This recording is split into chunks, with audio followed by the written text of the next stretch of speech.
Everyone welcome back to my YouTube channel. आज की class में हम करेंगे 7 फेरों वाली सीरीज़ 5.0 के एपिसोड नंबर 4 का हैंड रिटन नोट्स की फॉर्म में रिवीजन। और इससे पहले हमने एपिसोड नंबर 1, 2 और 3 का भी हैंड रिटन नोट्स की फॉर्म में रिवीजन करवा दिया है, जिसकी प्लेलिस्ट बनी हुई है चैनल पर। अगर आपने वो ना देखी हो तो वो भी देख लें।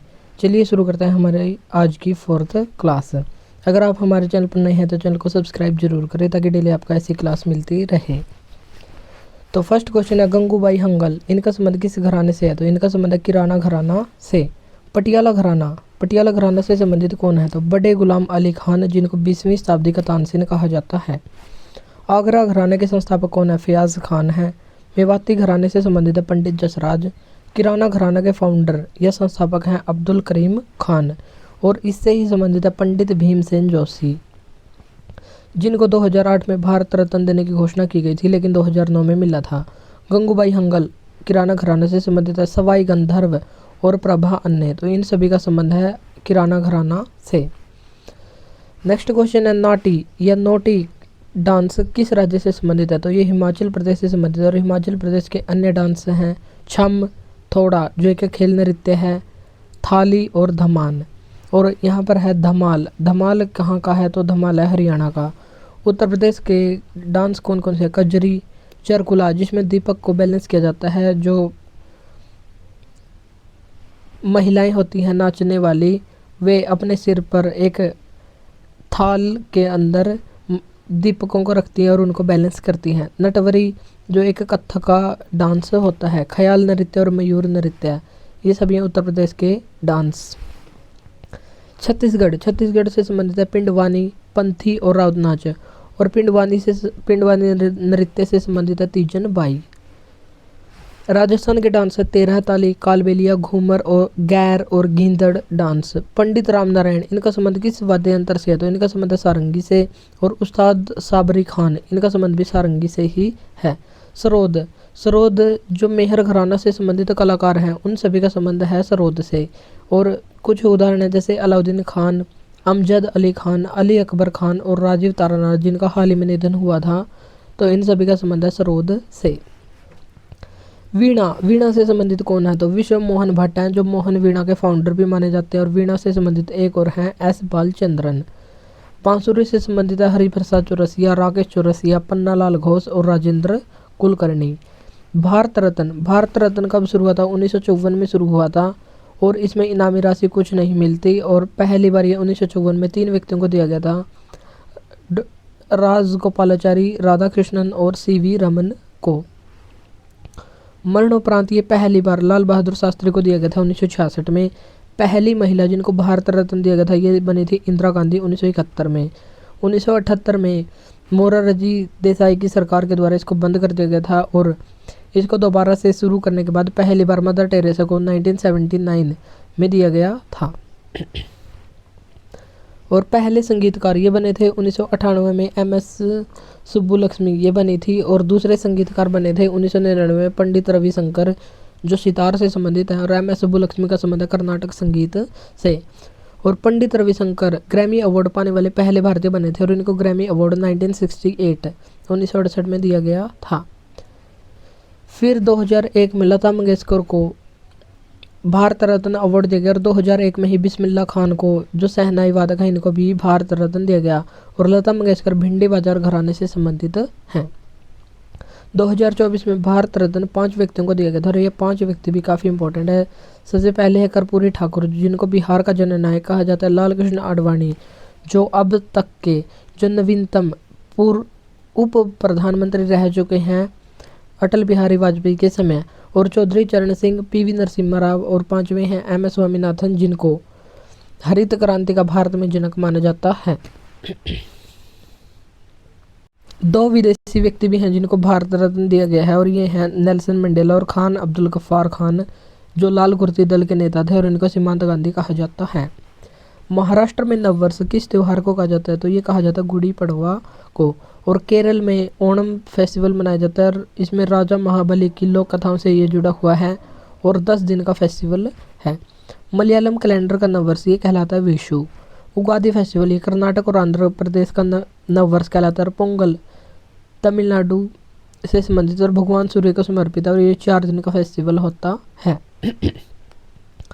महाराष्ट्र में कौन सा फेस्टिवल होता है? काला घोड़ा काला महोत्सव जो मुंबई में होता है। केरल में अट्टुकल पोंगल और मकर विलक्कू फेस्टिवल होता है और कल्पथी रथ महोत्सव ये भी केरल में ही होता है। कर्नाटक में होता है कंबाला दौड़, नाडा हब्बा जो दशहरा होता है उसको कहते हैं नाडा हब्बा और कैलपोध फेस्टिवल। तमिलनाडु का नववर्ष कहलाता है पुंथड़ू। थाईपुसम भी यहीं पर होता है। भगवान मुरुगन से संबंधित इसमें पीले वस्त्र पहने जाते हैं और जीभ के आर पार सुई चुभोई जाती है।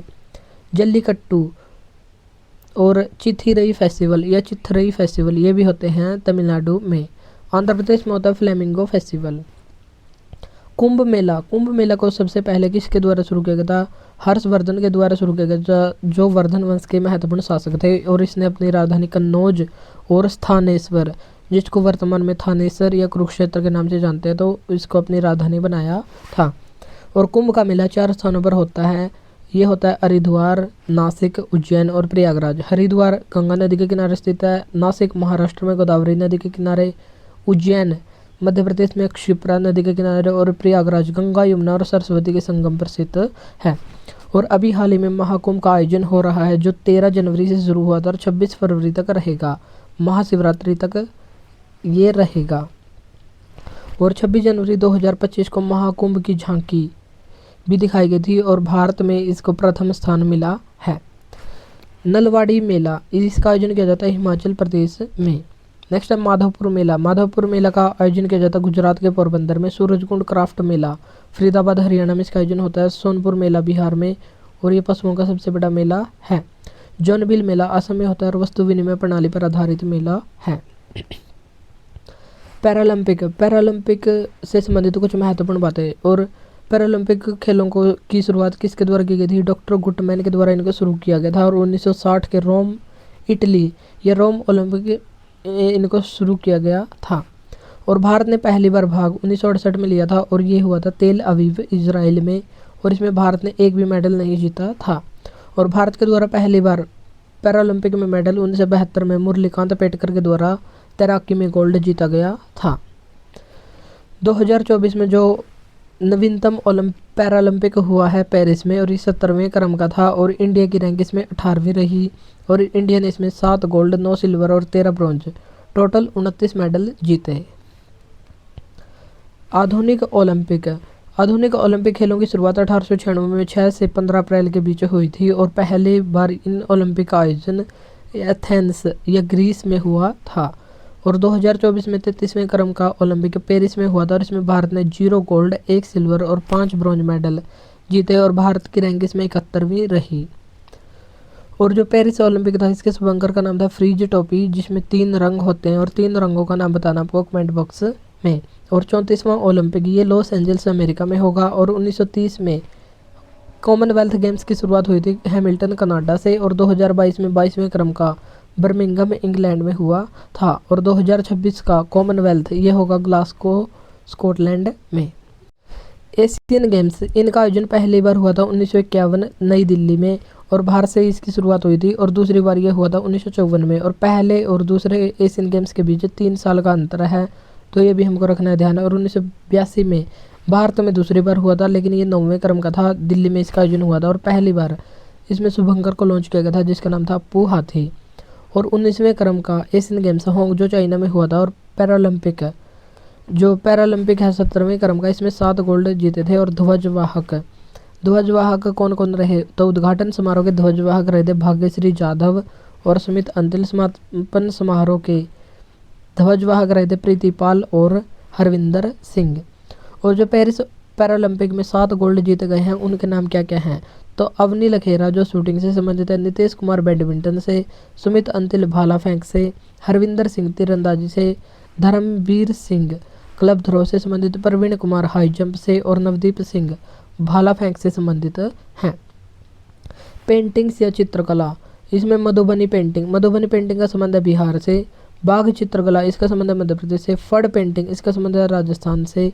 वर्ली या वारली पेंटिंग इसका संबंध है महाराष्ट्र से। तंजौर पेंटिंग तमिलनाडु से संबंधित है। तंजौर में है बृहदेश्वर मंदिर जिसे राजराजेश्वर मंदिर भी कहते हैं और चोल राजवंश के एक महत्वपूर्ण शासक थे राजराज फर्स्ट तो उसके द्वारा इस मंदिर को बनवाया गया था।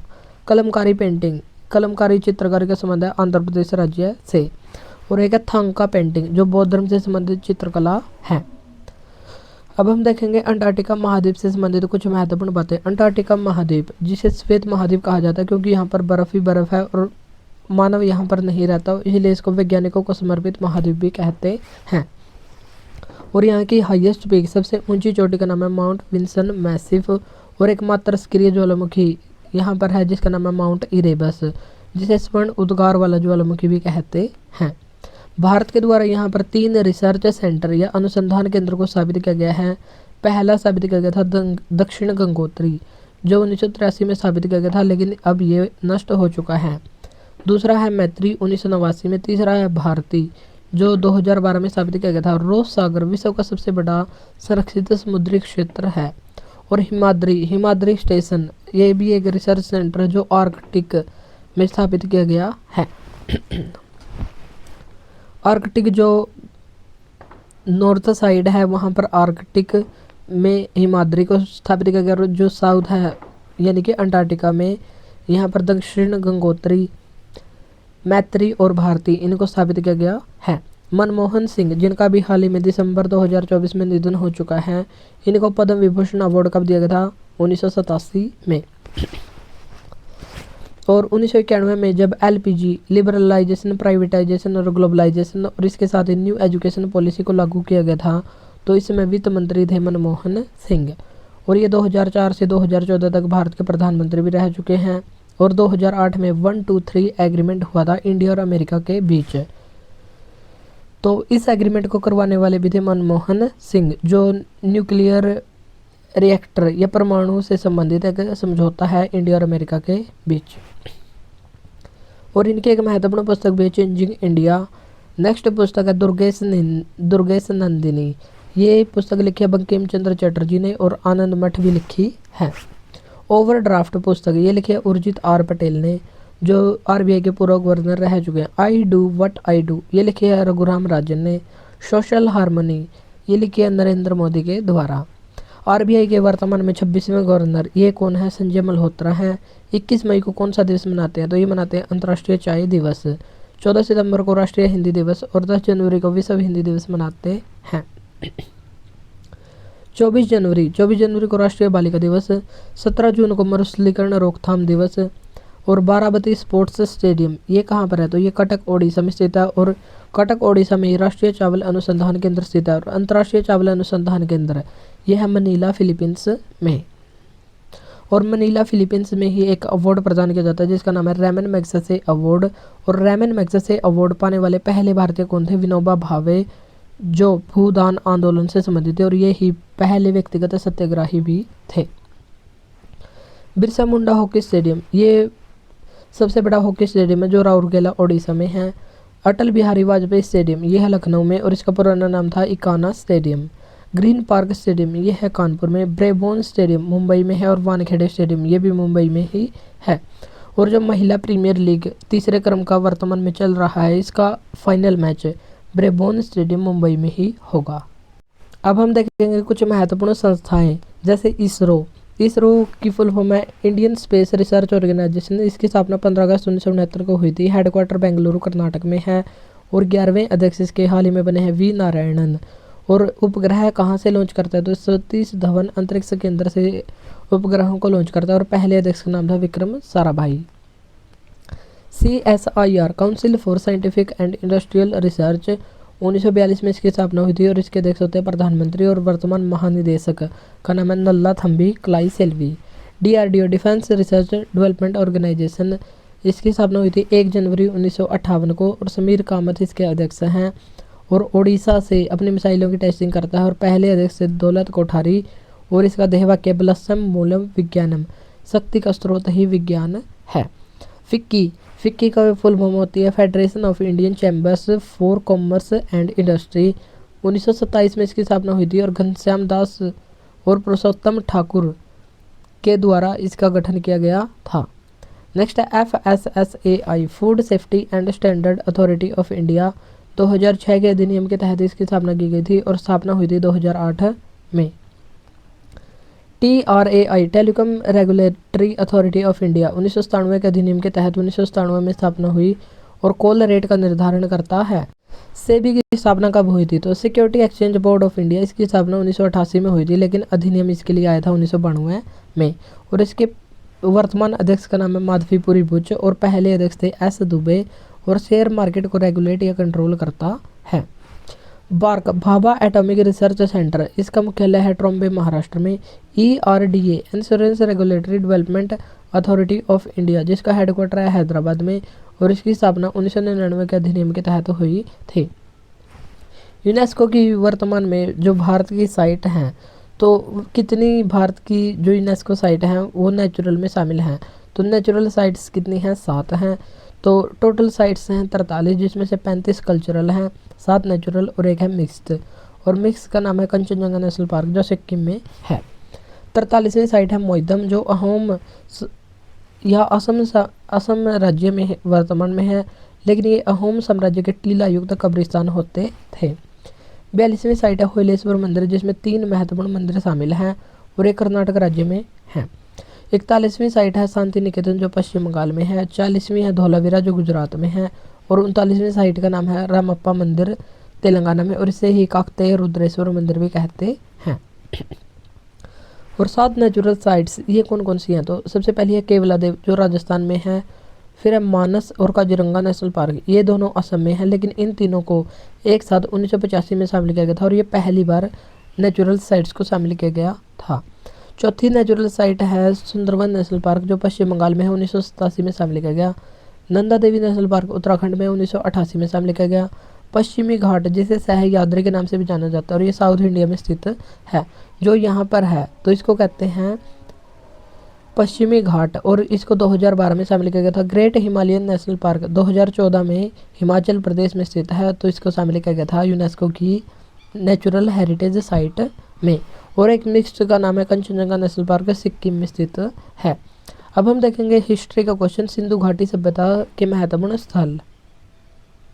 सिंधु घाटी सभ्यता, इसको किस नाम से जाना जाता है? तो इसको कांस्य युगीन सभ्यता भी कहते हैं, क्योंकि इस सभ्यता में कांस्य का सबसे ज़्यादा प्रयोग किया जाता था। पहली नगरीय सभ्यता भी इसको कहते हैं, और आद्य ऐतिहासिक कालीन सभ्यता भी कहते हैं, क्योंकि यहाँ पर जो लिपि मिली है हमें, वो रहस्यमय लिपि है। वो दाएं से बाएं लिखी जाती थी, लेकिन अब तक उसको पढ़ा नहीं गया है, इसलिए इसको आद्य ऐतिहासिक कालीन सभ्यता के नाम से भी जानते हैं। इसके लिखित सक्सेस तो हमारे पास हैं, लेकिन अब तक हम उनको पढ़ने में सफल नहीं हो पाए हैं। हड़प्पा स्थल सबसे पहले खोजा गया स्थल था, जो पाकिस्तान में स्थित है। रावी नदी के किनारे पाकिस्तान में इसकी खोज हुई थी। दयाराम साहनी ने 1921 में इसको खोजा था, और R37 कब्रिस्तान यहीं पर स्थित है। मोहनजोदड़ो भी पाकिस्तान में ही स्थित है। 1922 में राखाल दास बनर्जी के द्वारा खोज की गई थी, और इसका अर्थ होता है मृतकों का टीला, या सिंधी भाषा में इसके मियाँ दा दड़ा इसको कहते हैं। लोथल गुजरात में स्थित है, और यहाँ से डॉकयार्ड या बंदरगाह के अवशेष मिले हैं। हड़प्पा सभ्यता के कुछ महत्वपूर्ण स्थल, जैसे उत्तर में था मांडा, जो चेनाब नदी के किनारे से था। सबसे पूर्व में था आलमगीरपुर, जो वर्तमान मेरठ है, और ये हिंडन नदी के किनारे से था। साउथ में था दैमाबाद, महाराष्ट्र में स्थित, जो परवरा, जो गोदावरी की सहायक नदी है परवरा, उसके किनारे पर स्थित था। पश्चिम में कौन सा स्थल था? तो ये बताना आपको कमेंट बॉक्स में, क्योंकि ये बलूचिस्तान में स्थित था। कालीबंगा स्थल है राजस्थान में, और कालीबंगा का मतलब होता है काले रंग की चूड़ियाँ, और यहाँ से जुते हुए खेत के प्रमाण मिले हैं। राखीगढ़ी स्थल हरियाणा में स्थित है, हरियाणा के हिसार के पास, और हड़प्पा सभ्यता का म्यूजियम यहीं पर स्थापित किया गया है। बनावली, ये भी हरियाणा में है, फतेहाबाद जिले में। रंगपुर गुजरात में है। रोपड़, ये है पंजाब में। अभिलेखों का अध्ययन ये क्या कहलाता है? तो अभिलेखों का अध्ययन कहलाता है एपिग्राफी। और आर्कियोलॉजिकल सर्वे ऑफ इंडिया, इसकी स्थापना 1861 में अलेक्जेंडर कनिंघम के द्वारा की गई थी। अशोक के अभिलेखों को समझने वाला पहला विद्वान कौन था? तो ये था जेम्स प्रिंसेप। 1837 को में समझने में सफल हो गया था। और जो अशोक था, अशोक के पिता का नाम था बिंदुसार, और बिंदुसार के पिता थे चंद्रगुप्त मौर्य, और मौर्य वंश का तीसरा शासक था। और 261 ईसा पूर्व में हुआ था कलिंग का युद्ध, और कलिंग युद्ध में अशोक विजयी हो गया था, और उसके बाद उसने धम्म की नीति को अपना लिया था, यानी कि जो युद्ध था, युद्ध में उसने अनेक रक्तपात किया, तो उसके बाद उसने युद्ध को ही त्याग दिया और उसने बौद्ध धर्म को अपना लिया था। और उसने अपने पुत्र और पुत्री को श्रीलंका में भी बौद्ध धर्म की शिक्षा देने के लिए भेजा था। दीवान ए अमीर को ही कृषि विभाग की स्थापना किसके द्वारा की गई थी? तो ये विभाग स्थापित किया गया था जोना खान, जिसका वास्तविक नाम था जोना खान, लेकिन वो राजा बना था मोहम्मद बिन तुगलक के नाम से, जो 1325 से लेकर 1351 तक शासक बना था। और इसी के समय में दक्षिण भारत में विजयनगर साम्राज्य की स्थापना हुई थी 1336 में, और बहमनी साम्राज्य की स्थापना 1347 में इसी के समय हुई थी।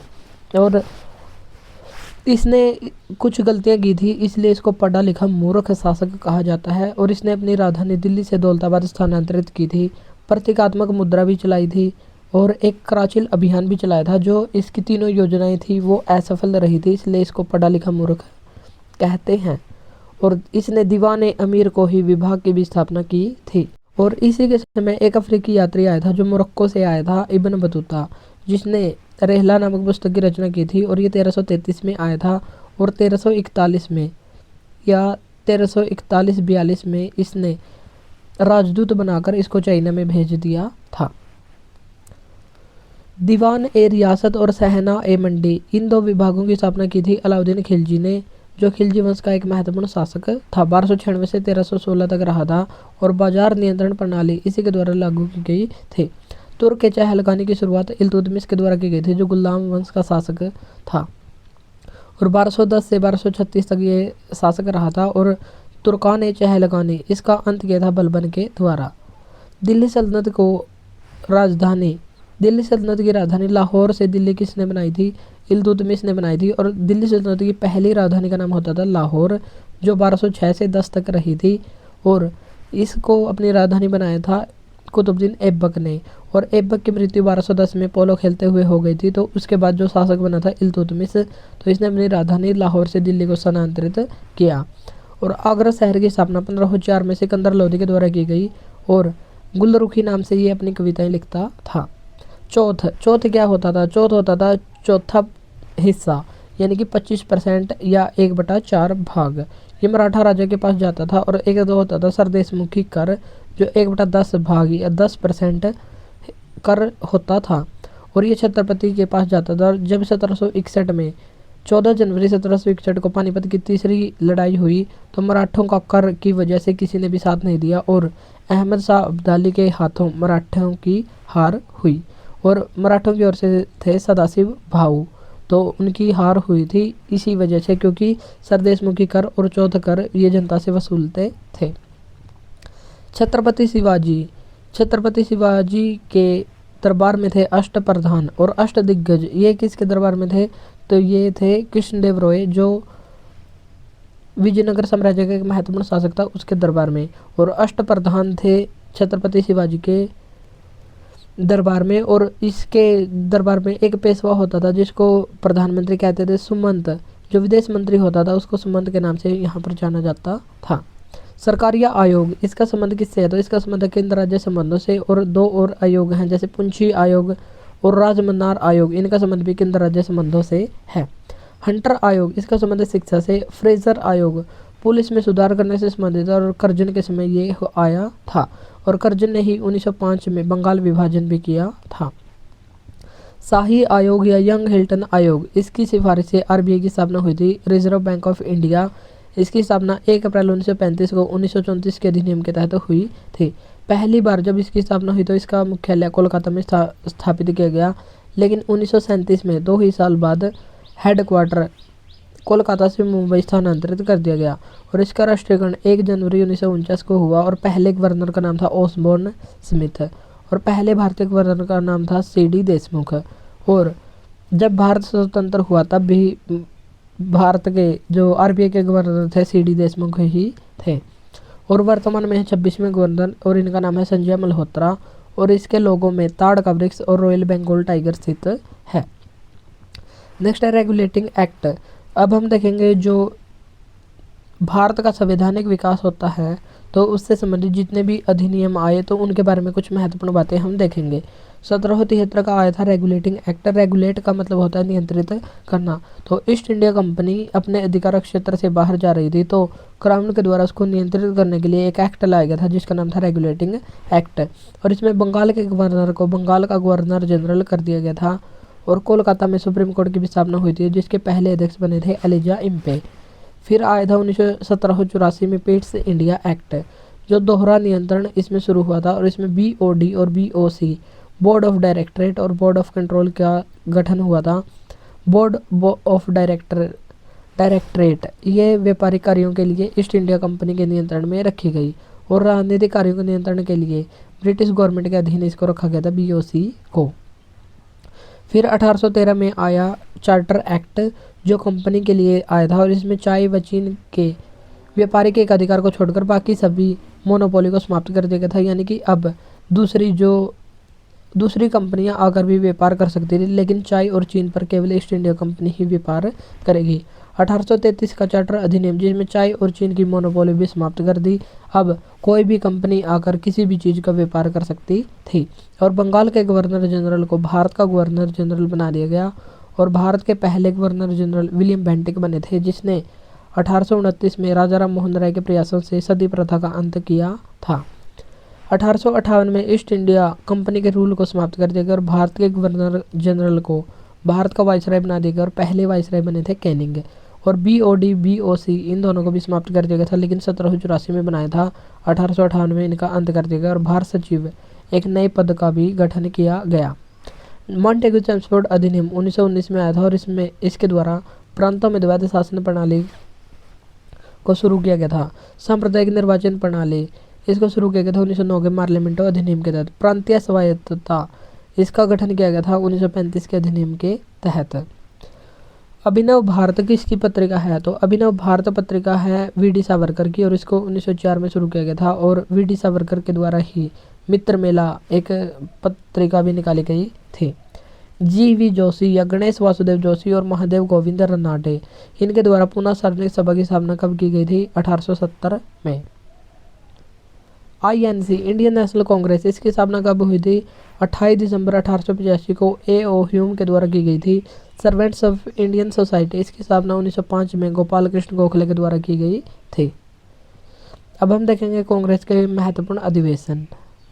इंडियन नेशनल कांग्रेस के महत्वपूर्ण अधिवेशन। पहला अधिवेशन हुआ था बॉम्बे में 1885 में, और इसकी अध्यक्षता की थी व्योमेश चंद्र बैनर्जी ने। दूसरा अधिवेशन कोलकाता में हुआ था 1886 में, दादा भाई नौरोजी के द्वारा अध्यक्षता की गई। पहले अध्यक्ष बने थे हिंदू और दूसरे अध्यक्ष बने थे पारसी।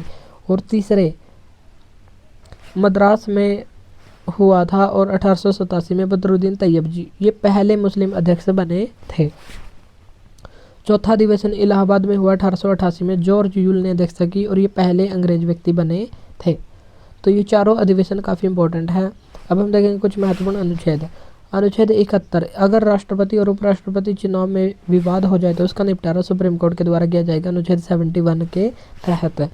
अनुच्छेद 76 के अनुसार महान्यायवादी अटॉर्नी जनरल का उल्लेख किया गया, और एडवोकेट जनरल इसका उल्लेख अनुच्छेद 165 के तहत किया गया है। 79 इसमें संसद का वर्णन है। अनुच्छेद 80 आर्टिकल 80 इसमें है राज्यसभा। 81 इसमें है लोकसभा। और राष्ट्रपति से संबंधित भी कुछ अनुच्छेद हैं, जैसे अनुच्छेद 52 इसके तहत भारत का एक राष्ट्रपति होगा। अनुच्छेद 53 इसमें राष्ट्रपति में कार्यपालिका शक्ति निहित होंगी। अनुच्छेद 54 इसमें राष्ट्रपति के लिए एक निर्वाचक मंडल होगा, जिसमें इलेक्टेड MP और इलेक्टेड MLA और जो UT होती हैं, यूनियन टेरिटरी की विधानसभाएं, उनके निर्वाचित सदस्य इसमें भाग लेते हैं। और अनुच्छेद 55 इसमें निर्वाचन विधि का उल्लेख किया गया, और राष्ट्रपति के लिए निर्वाचन विधि का नाम है एकल संक्रमणीय मत पद्धति। और 56 अनुच्छेद 56 में कार्यकाल बताया गया, और सामान्यतः कार्यकाल 5 वर्ष का होता है। अनुच्छेद 57 अगर राष्ट्रपति चाहे तो दोबारा भी नियुक्त हो सकता है, और पुनः निर्वाचन का उल्लेख अनुच्छेद 57 में है। अनुच्छेद 58 इसमें योग्यताएं बताई गई हैं, जैसे वह भारत का नागरिक हो, आयु 35 वर्ष से ज़्यादा पार कर चुका हो, तो ये सभी योग्यताएं। अनुच्छेद 59 में शर्तें, और 60 में शपथ का उल्लेख किया गया है। और राष्ट्रपति को शपथ ये दिलवाता है सुप्रीम कोर्ट का मुख्य न्यायाधीश। और वर्तमान मुख्य न्यायाधीश का नाम क्या है, तो ये बताना आपको कमेंट बॉक्स में। अनुच्छेद 61 अगर राष्ट्रपति पर कदाचार का आरोप लगा दिया जाए तो उसको महाभियोग प्रस्ताव से अपने पद से हटाया भी जा सकता है, लेकिन अब तक के कार्यकाल में भारत के किसी भी राष्ट्रपति पर महाभियोग प्रस्ताव नहीं लगा है। अनुच्छेद 75, इसमें प्रधानमंत्री की नियुक्ति राष्ट्रपति के द्वारा की जाती है। अनुच्छेद 75 के पार्ट 2, इसमें मंत्री व्यक्तिगत रूप से राष्ट्रपति के प्रति उत्तरदायी होता है। अनुच्छेद 75 का भाग 3, इसमें मंत्रिपरिषद सामूहिक रूप से लोकसभा के प्रति उत्तरदायी होती है।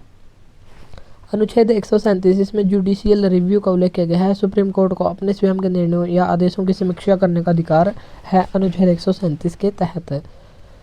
अनुच्छेद 148, इसमें CAG का उल्लेख किया गया है। अनुच्छेद 129, सुप्रीम कोर्ट एक अभिलेख न्यायालय है और CAG का वर्णन है अनुच्छेद 148 से 151 के बीच। और वर्तमान CAG का नाम क्या है, तो ये बताना आपको कमेंट बॉक्स में।